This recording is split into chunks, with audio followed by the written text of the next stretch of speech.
Welcome back to Penguin Audiobook Break. This month we're featuring great YA audiobooks. John Grisham brings the courtroom drama he's famous for to teens and tweens in Theodore, Boone, Kid Lawyer. Theodore knows that he's going to be a lawyer someday, but he's pulled into courtroom intrigue a lot sooner than he expected.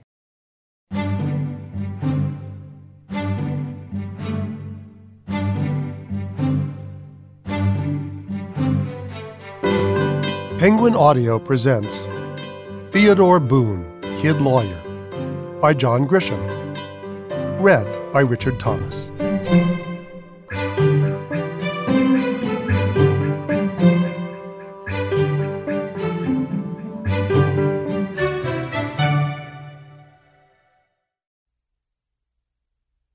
Chapter 1.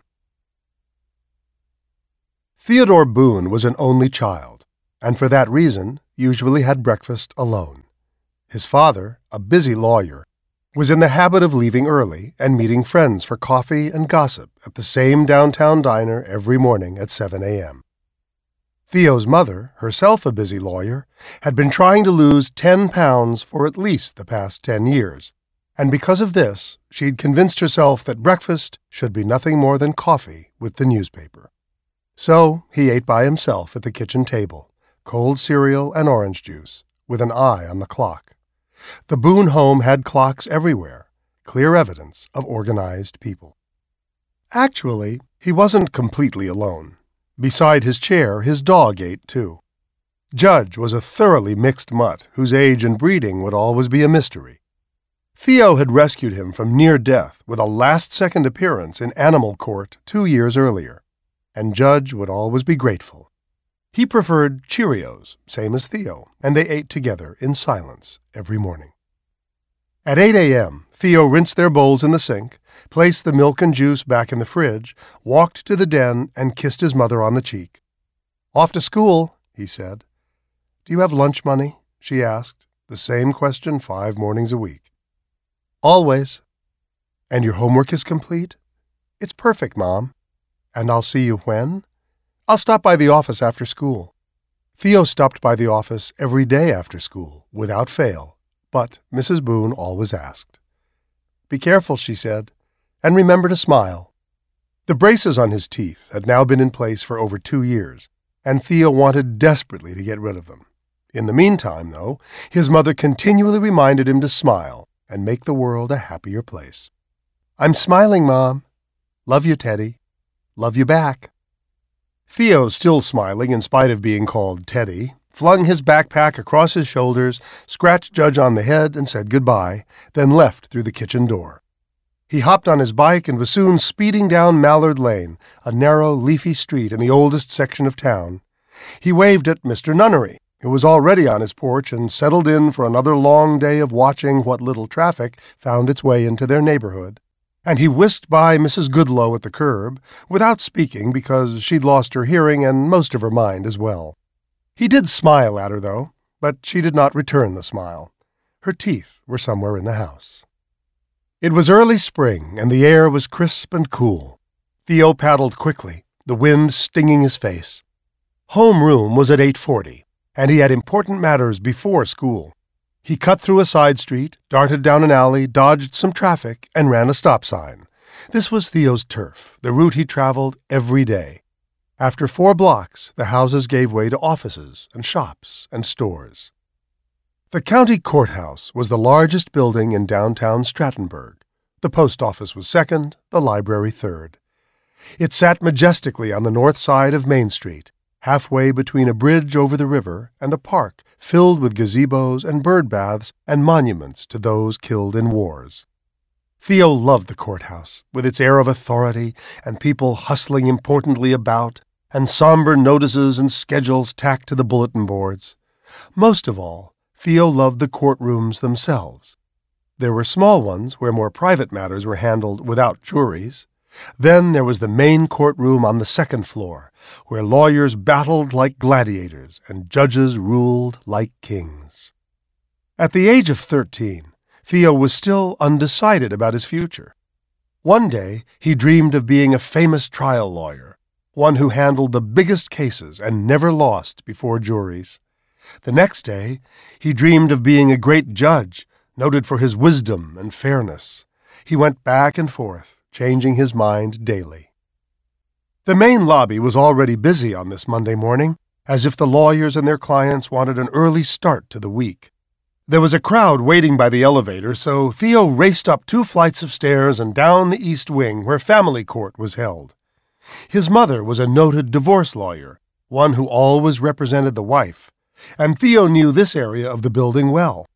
Since divorce trials were decided by judges, juries were not used, and since most judges preferred not to have large groups of spectators observing such sensitive matters, the courtroom was small.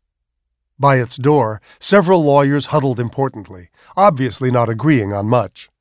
Theo searched the hallway, then turned a corner, and saw his friend. She was sitting on one of the old wooden benches, alone, small and frail and nervous.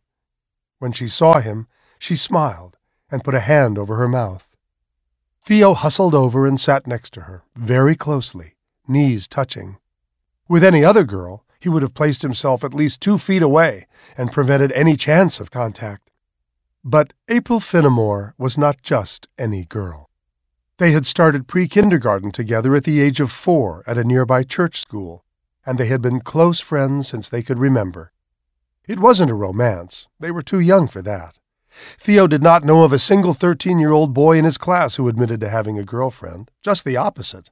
They wanted nothing to do with them, and the girls felt the same way. Theo had been warned that things would change, and dramatically, but that seemed unlikely. April was just a friend, and one in a great deal of need at the moment. Her parents were divorcing, and Theo was extremely grateful his mother was not involved with the case. The divorce was no surprise to anyone who knew the Fenimores. April's father was an eccentric antique dealer, and the drummer for an old rock band that still played in nightclubs and toured for weeks at a time. Her mother raised goats and made goat cheese, which she peddled around town in a converted funeral hearse painted bright yellow. An ancient spider monkey with gray whiskers rode shotgun and munched on the cheese, which had never sold very well. Mr. Boone had once described the family as non-traditional, which Theo took to mean downright weird. Both her parents had been arrested on drug charges, though neither had served time. "Are you okay?" Theo asked. "No," she said. "I hate being here." She had an older brother named August, an older sister named March, and both fled the family. August left the day after he graduated from high school. March dropped out at the age of 16 and left town, leaving April as the only child for her parents to torment. Theo knew all of this because April told him everything. She had to. She needed someone outside of her family to confide in, and Theo was her listener. "I don't want to live with either of them," she said. It was a terrible thing to say about one's parents, but Theo understood completely. He despised her parents for the way they treated her. He despised them for the chaos of their lives, for their neglect of April, for their cruelty to her. Theo had a long list of grudges against Mr. and Mrs. Fenimore. He would run away before being forced to live there. He did not know of a single kid in town who'd ever set foot inside the Fenimore home. The divorce trial was in its 3rd day, and April would soon be called to the witness stand to testify. The judge would ask her the fateful question, "April, which parent do you want to live with?" And she did not know the answer. She had discussed it for hours with Theo, and she still did not know what to say. The great question in Theo's mind was, why did either parent want custody of April? Each had neglected her in so many ways. He'd heard many stories, but he had never repeated a single one. "What are you going to say?" he asked. "I'm telling the judge that I want to live with my Aunt Peg in Denver." "I thought she said no." "She did." "Then you can't say that." "What can I say, Theo?" "My mother would say that you should choose your mother. I know she's not your first choice, but you don't have a first choice." "But the judge can do whatever he wants, right?" "Right. If you were 14, you could make a binding decision. At 13, the judge will only consider your wishes. According to my mother, this judge almost never awards custody to the father. Play it safe. Go with your mother." April wore jeans, hiking boots, and a navy sweater. She rarely dressed like a girl, but her gender was never in doubt. She wiped a tear from her cheek, but managed to keep her composure. "Thanks, Theo," she said. "I wish I could stay. And I wish I could go to school." They both managed a forced laugh. "I'll be thinking about you.